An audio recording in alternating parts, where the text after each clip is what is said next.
আমি শপথ করিতেছি যে মানুষের সেবায় সর্বদা নিজেকে নিয়োজিত রাখিব।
বাংলাদেশের নাগরিক হিসাবে আমাদের সবারই সচেতন উচিত। বিশেষ করে আমরা এই পানিতে কখনো বোতল, প্লাস্টিকজাত দ্রব্য ফেলবো না এবং কাউকে ফেলতে দেব না।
সবাই মিলে তারুণ্যের যে একটা স্পিড আছে সেটা 2-4 ঘন্টাতেই তারা দেখাই দিছে যে 2-4 ঘন্টাতেই ওরা পুরা খালটা পরিষ্কার করে ফেলছে।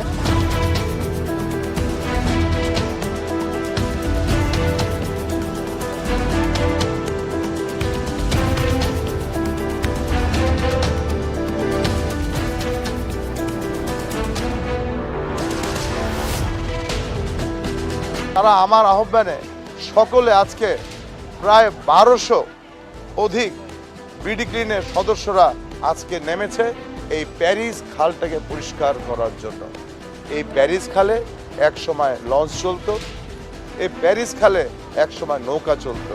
এখন নৌকাও চলে না, লঞ্চও চলে না, এটি একটি ভাগাড়ে, ময়লার ভাগাড়ে পরিণত হয়েছে।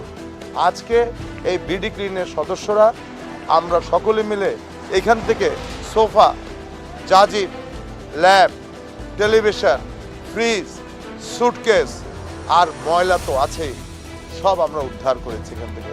এবং উদ্ধার কার্যক্রমের জন্য আমি বিডি ক্লিনকে ধন্যবাদ জানাই। শুধু প্যারিস খাল না, প্যারিস খালের আশেপাশে প্রায় 2 থেকে 3 কিলোমিটার 3 নম্বর ওয়ার্ডের, এবং আমি দেখেছি আমাদের 4 নম্বর ওয়ার্ড, 5 নম্বর ওয়ার্ডের এই কানেক্টিভিটিগুলোকে সরানোর জন্য সবাই কাজ করছে এবং এই অভিযান অব্যাহত থাকবে।